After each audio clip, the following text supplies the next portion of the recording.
मैया की रज से द्वादश अंग में तिलक कर देती हैं। यशोदा मैया 6 दिन के लाला हैं और पूतना का वध भगवान ने किया है। बोलो भक्त वत्सल भगवान की जय।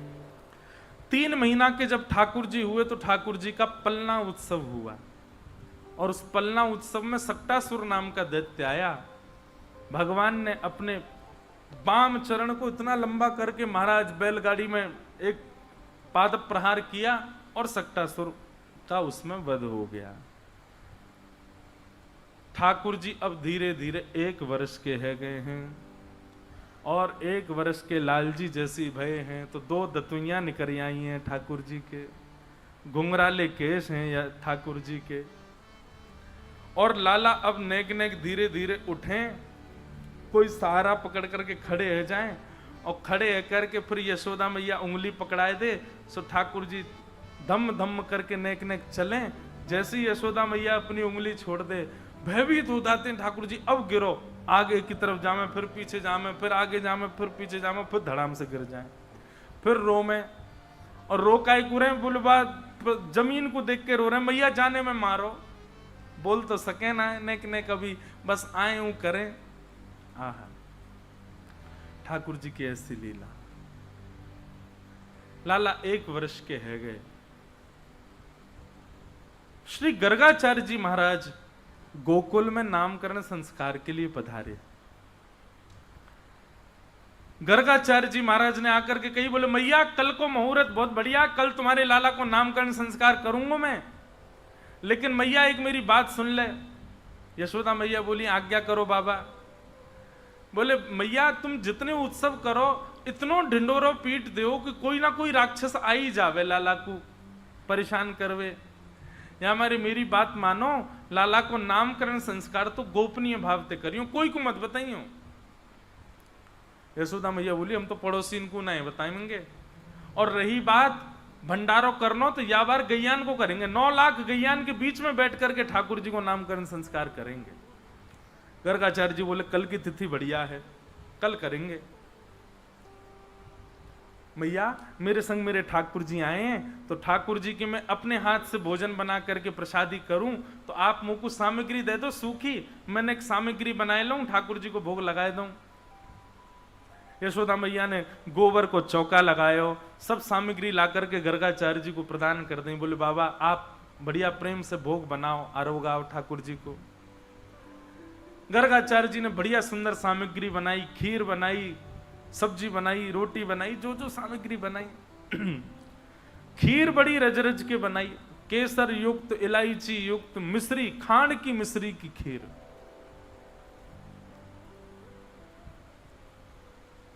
ऐसी सुंदर खीर बनाई कि महाराज भीतर नंद भवन में क्रीड़ा कर रहे ठाकुर जी को सुगंधी आए गई, और जैसे ही लाल जी को सुगंधी आई खेलते खेलते ठाकुर जी तो रुक गए। नेक्स्ट से लाला और नेक्स्ट से बलराम जी। बलराम जी कहीं लाला का गयो तो रुक काई को गयो।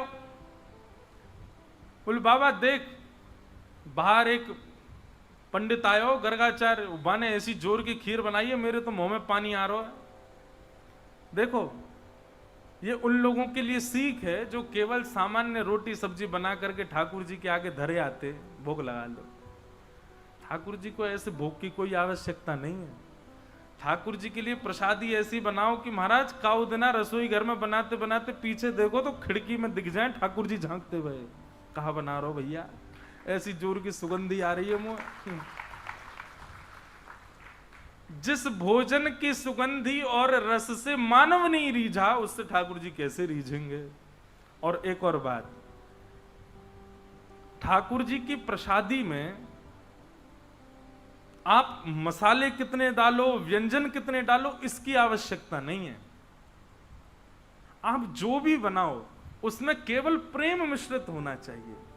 खूब प्रेम से कोई भी वस्तु बनाया करो तो उस समय विचार करके बनाया करो कि इसको ठाकुर जी कैसे पाएंगे, उनका रूप इसको पाते समय कैसा होगा। अपने आप वो वस्तु इतनी प्यारी बनेगी, इतनी इतनी आनंददायी बनेगी।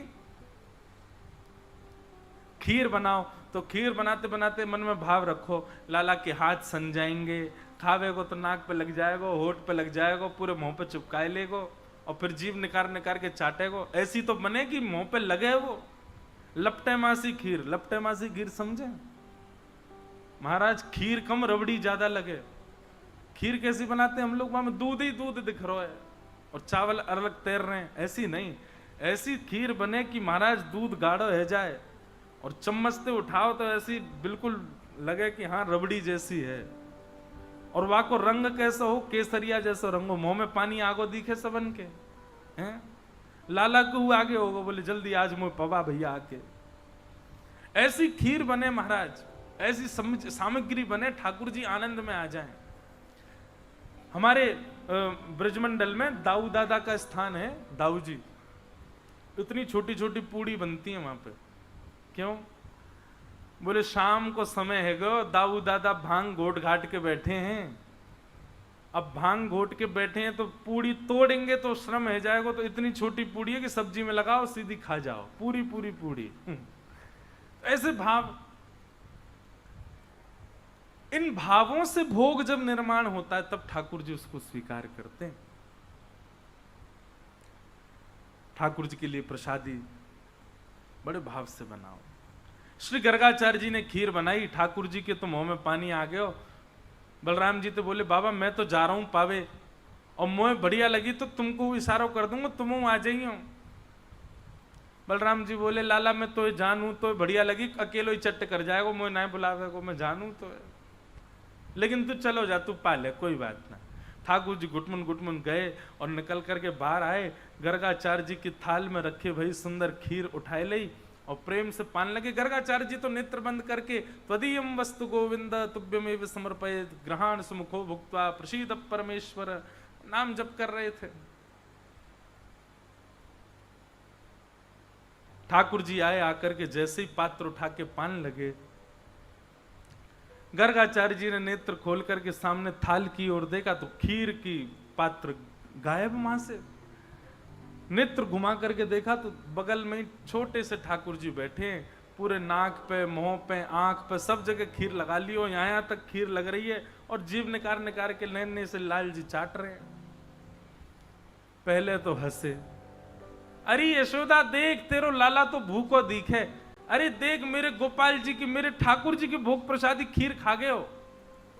अब मैया भोग तो सबरो झूठा है गयो, अमुक दोबारा बनाना पड़ो। गर्गाचार्य जी बेचारे पहली बार हुई ना तो बड़े हंस हंस के बोल रहे हैं, मैया आई बाबा क्षमा कर दियो, लाला चंचल है बड़ो, मैं आपको अभी अंदर कर आऊं। ठाकुर जी को उठा करके भीतर कर आई, फिर से गोबर चौका लगायो, फिर से सामग्री दई, गर्गाचार्य जी ने फिर से सामग्री बनाई। दाऊ दादा बोले लाला कैसी रही खीर? बोले खीर तो बहुत जोर की, लेकिन चेला ने कच्चो है, मैया तो शिकायत कर दे मेरी, आधी अधूरी खीर में ही खींच लियो मैं। कोई बात ना लाला तू तो कृपालु है। बोले हाँ भैया चलो खेलेंगे हम तो। गर्गाचार्य जी ने दोबारा खीर बनाई और बढ़िया बनाई, पहले से बढ़िया सुंदर युक्त कर दे। अपने ठाकुर जी से, ठाकुर जी अब भोग लगाओ, नन्हे से बालक ने झूठा कर दिया आपका प्रसाद, अब प्रेम से पाओ। त्वदीयम वस्तु गोविंद तुभ्यमेव समर्पयेत्। ठाकुर जी भीतर खेलते खेलते फिर रुक गए। बलराम जी बोले का बे लाला? बोले अब की बार तो पहले तो जोर की बनाइए खीर। बोले लाला बार बार मत जावे, शिकायत कर देगो। बोले कहा करेगी मैया ने, एक आध थप्पड़ी तो मारेगी लेकिन मुंह तो मीठा हो जाएगा। अच्छा ठाकुर जी की भोग में एक चीज समझो, ठाकुर जी को जब भी प्रसाद धराओ ना, मिष्ठान जो है वो ठाकुर जी के आगे रखो। जैसे थाली रखते हो आप, उसमें मिष्ठान वाला जो स्थान है उसका अंग जो, वो जो भाव है वो ठाकुर जी के सामने होना चाहिए, और जो सब्जी दाल आदि ये सब ये एक तरफ होने चाहिए। ठाकुर जी प्रारंभ करते हैं, पहले मीठे थे, मीठो ही पामे सबसे पहले। ठाकुर जी गुटमुन गुटमुन चल के आए, गर्गाचार्य जी नेत्र बंद करके बैठे, भोग में तो खीर को पात्र उठा लियो, अब की बार पायो, आहा इतना स्वाद। ठाकुर जी प्रेम प्रेम से पान लगे, खूब प्रेम से सुंदर स्वीकार कर रहे हैं। आपको पता है ठाकुर जी को पंचामृत स्नान पसंद क्यों है? ये दूध घी दही शक्कर शहद इन सबसे स्नान प्रिय क्यों है ठाकुर जी को? पहले घी से नवाओ, पहले दूध से नवाओ, फिर दही से नवाओ, फिर घी से नवाओ, इन सबसे अलग नभाओ, फिर अंत में पंचामृत एक संग नभाओ। तो ऐसा वर्णन आता है कि जब ठाकुर जी का पंचामृत अभिषेक होता है तो बीच बीच में ठाकुर जी जीभ निकाल के भोग भी लगा लेते हैं, तो ठाकुर जी का पेट भी भर जाता है, स्नान भी हो जाता है। तो ठाकुर जी को पंचामृत बहुत प्रिय है, पंचामृत स्नान। इसलिए कभी जब, और अभी तो शीतकाल का समय है, शीतकाल के समय तो महाराज सुगंधित और मीठा मीठा जल बनाओ, लेकिन चीनी का नहीं, मिश्री का, और वो भी ऐसा हो जो घुल गई हो, ठाकुर जी को कहीं लगे नहीं। उसमें इलायची हो, उसमें सुंदर सौंफ पड़ी हो, सुंदर केसर पड़ी हो जल में, और बढ़िया उसमें मिश्री पड़ी हो, पूरी घुल जाए, तब ठाकुर जी को उससे स्नान कराओ। तो ठाकुर जी प्रेम से पाते भी रहते हैं, स्नान भी कर लेते हैं। तो ठाकुर जी ने खीर पाई, गर्गाचार्य जी ने नेत्र खोले और जैसी देखे, अब की बार खीर का पात्र नहीं मिला, बगल में ठाकुर जी बैठ के पा रहे हैं। गर्गाचार्य जी को अब तो क्रोध आ गया, बोले यशोदा, अरे मैया देख तेरे लाला ने कहा कियो, मेरे ठाकुर जी को पहले वो भोग झूठो कर दियो, फिर तो भोग झूठो कर दियो। मैया अगर तेरे मन में नाए हो तो मुझे बता दे, मैं कहीं और जाके भोग लगा लूंगा। मेरे ठाकुर जी इतना लंबा सफर करके आए, भूखे प्यासे बैठे बेचारे, ये तेरो लाला भोग ही ना लगान दे रो। यशोदा मैया आई, बोले बाबा क्षमा कर दो। बोले ना ना, तेरो लाला कछु और अंते ज्यादा चंचल